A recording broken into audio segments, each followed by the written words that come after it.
Welcome to iDream media. So PCOD ఈ సమస్య చాలా మందిని ఇబ్బంది పెడుతుంది.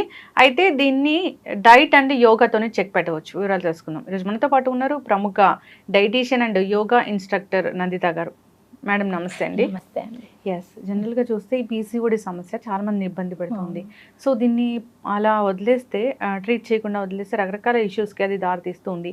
ఇన్ఫెర్టిలిటీ అనేది కూడా దీనివల్లే వస్తుందని చెప్తూ ఉన్నారు. అయితే ఏంటి పీసీఓడి, ఎందుకు వస్తుంది, న్యాచురల్ వేస్లో మీరు చెప్పిన విధంగా ఎలా తగ్గించవచ్చు యోగా అండ్ డైట్ ద్వారా? ఈ జనరేషన్లో out of 5 women irrespective of age, teenagers నుంచి ఉమెన్లో 5 out of 5 men 1 to 2 members PCOS and పీసీఓడితో ఎక్కువగా సఫర్ అవుతున్నారు.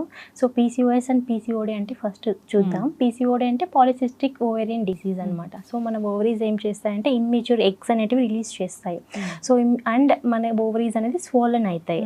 సో పీసీఓఎస్లో ఏమవుతుందంటే ఈ ఇమ్మెచ్యూర్ ఎగ్స్ అనేటివి పర్ల్ షేప్లో సిస్ట్ లాగా ఫామ్ అయిపోతాయి. అండ్ మనకు మన ఓవరీస్ నుంచి ప్రొడ్యూస్ చేసే మన ఓవరీస్ ఏంటి గ్లాండ్స్, అది మనకి ఈస్ట్రోజన్ అండ్ ప్రొజెస్టెరాన్ హార్మోన్స్ని ప్రొడ్యూస్ చేస్తాయి. సో హార్మోన్ ఇన్బ్యాలెన్స్ అనేది ఆ ఓవరీస్ కరెక్ట్గా పనిచేయకపోతే హార్మోన్ ఇన్బ్యాలెన్స్ అనేది స్టార్ట్ అవుతుంది. కాబట్టి ఆండ్రోజన్స్, మేల్ రిలేటెడ్ హార్మోన్స్ అనేటివి ఎక్కువగా ప్రొడ్యూస్ చేస్తుంది అనమాట.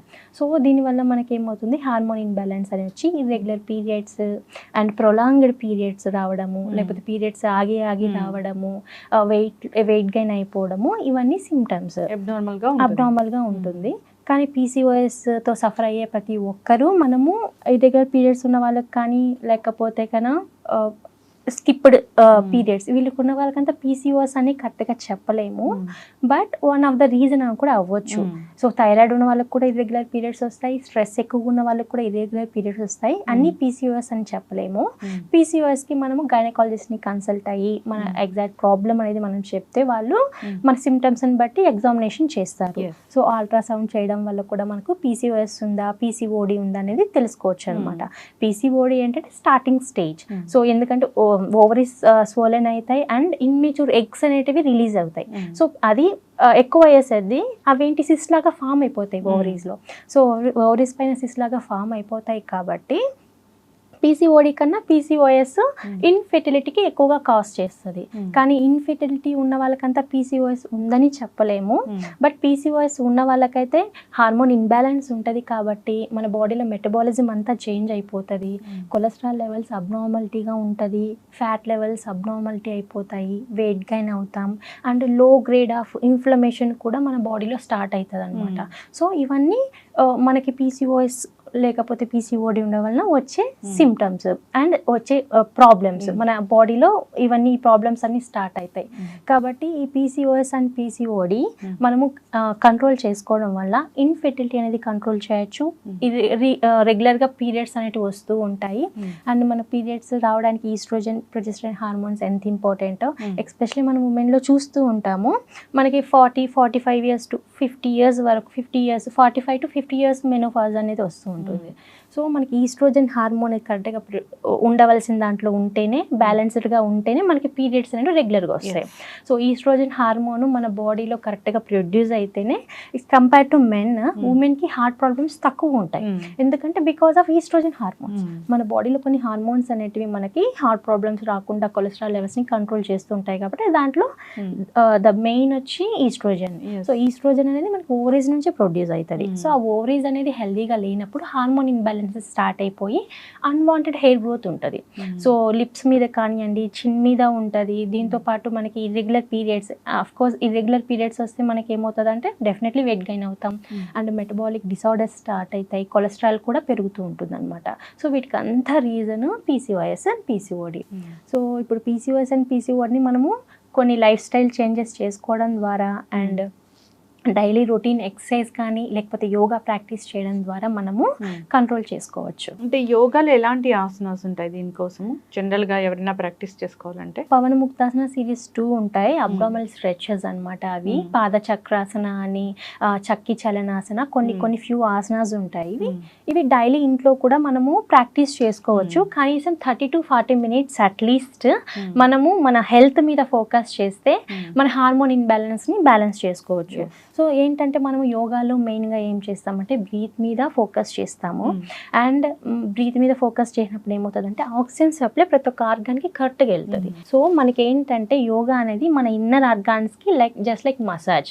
మన ఫేస్ మీద మసాజ్ చేస్తే మనకు స్ట్రెస్ అనేది ఎంత తగ్గి రిలీఫ్ అవుతామో, యోగా అనేది మన ఇన్నర్ ఆర్గాన్స్కి అంత బాగా పనిచేస్తుంది అనమాట. మసాజ్ లాగా పనిచేసి ప్రతి ఒక్క ఆర్గాన్కి oxygen supply and blood supply కరెక్ట్గా ఉంటుంది. అండ్ మనం యోగా చేసేటప్పుడు బ్రీతింగ్ మీద ఫోకస్ చేస్తాం కాబట్టి బ్రీతింగ్ మీద ఫోకస్ చేసినప్పుడు మనకి కాన్సన్ట్రేషన్ ఇంప్రూవ్ అవుతుంది, స్ట్రెస్ లెవెల్స్ బాగా తగ్గుతాయి. సో దీనికోసం డైట్ అన్నారు మీరు, డైట్లో చాలా స్పెషలైజేషన్ చేశారు దీనికోసము.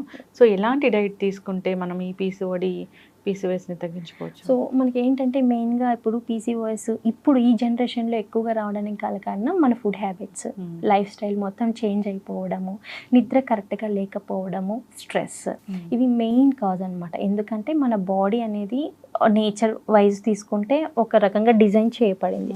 ఎప్పుడైతే అది డిస్టర్బ్ అవుతుందో హార్మోన్ ఇన్బ్యాలెన్స్ అనేది స్టార్ట్ అవుతుంది.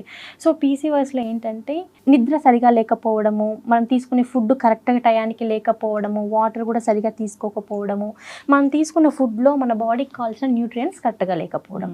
సో మన బాడీకి కావాల్సిన న్యూట్రియంట్స్ కరెక్ట్గా లేకపోతే మనకేమవుతుంది, అఫ్ కోర్స్ వెయిట్ గైన్ అవుతాము, ఫ్యాట్ గైన్ అనేది ఎక్కువగా ఉంటుంది, దీంతో పాటు హార్మోన్ ఇన్బ్యాలెన్స్ స్టార్ట్ అవుతుంది.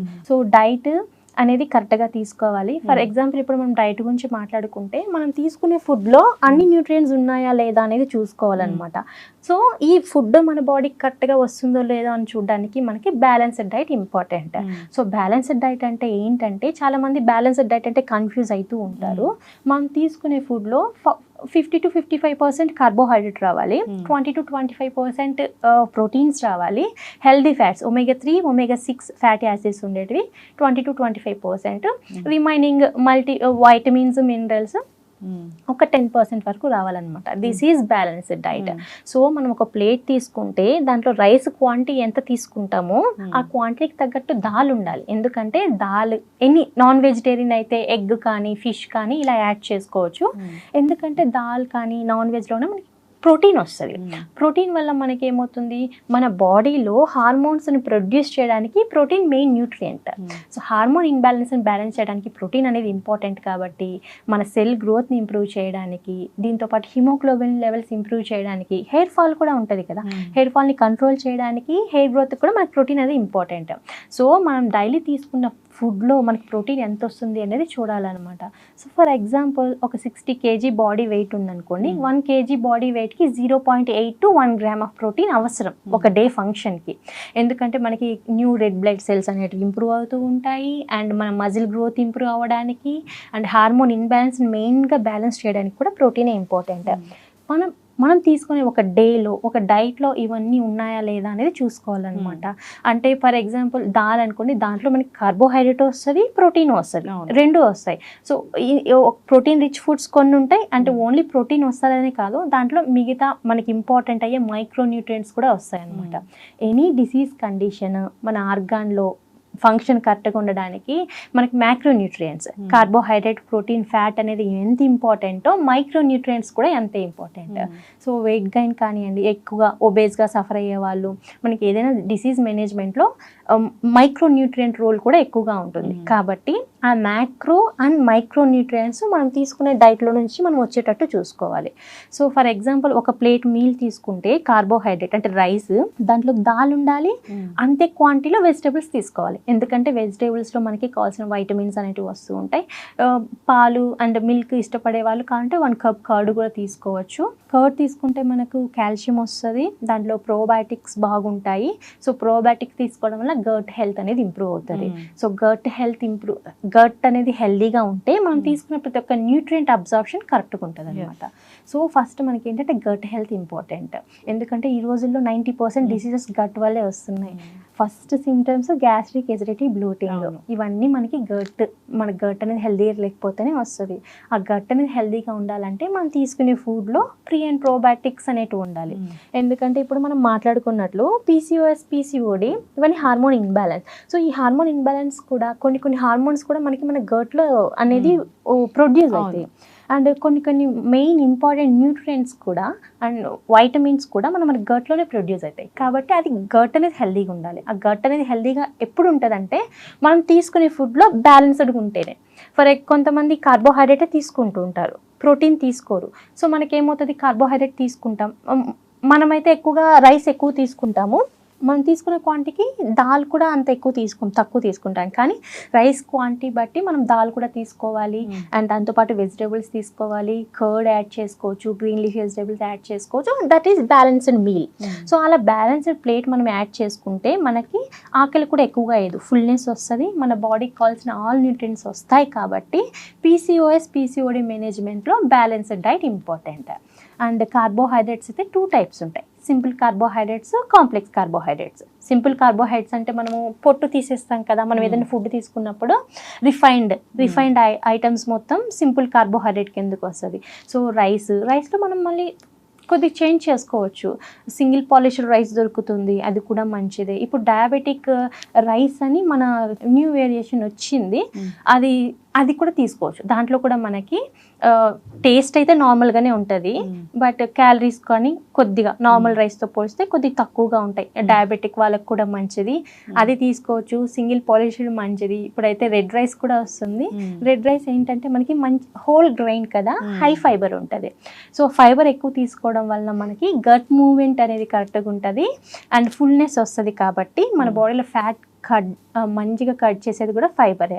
సో మనకి ఫుల్నెస్ వస్తుంది కాబట్టి ఫైబర్ ఎక్కువ ఉండే రిచ్ ఫుడ్స్ తీసుకోవాలి. కాబట్టి రెడ్ రైస్ కూడా వాడచ్చు, ఇలా తీసుకోవచ్చు. సో మెయిన్గా పీసీఓఎస్ ఉన్న వాళ్ళు కాంప్లెక్స్ కార్బోహైడ్రేట్స్ అంటే హోల్ గ్రెయిన్ ఫుడ్ తీసుకోవాలి. ప్రోటీన్ డెఫినెట్లీ తీసుకోవాలి. వాళ్ళ వెయిట్ ఎంత ఉందో 60 kg బాడీ వెయిట్కి కనీసం 50 to 55 grams ఆఫ్ ప్రోటీన్ మనం తీసుకునే డైట్లో ఉండాలి. సో ప్రోటీన్ తీసుకోవాలి. దీంతోపాటు folic acid foods, folic acid బాగా తీసుకుంటే మనం అబ్జర్వ్ చేస్తూ ఉంటాం, ప్రెగ్నెన్సీ టైంలో కూడా డాక్టర్స్ ఫోలిక్ యాసిడ్ టాబ్లెట్స్ ఇస్తూ ఉంటారనమాట. ఎందుకంటే folic acid very important for baby growth.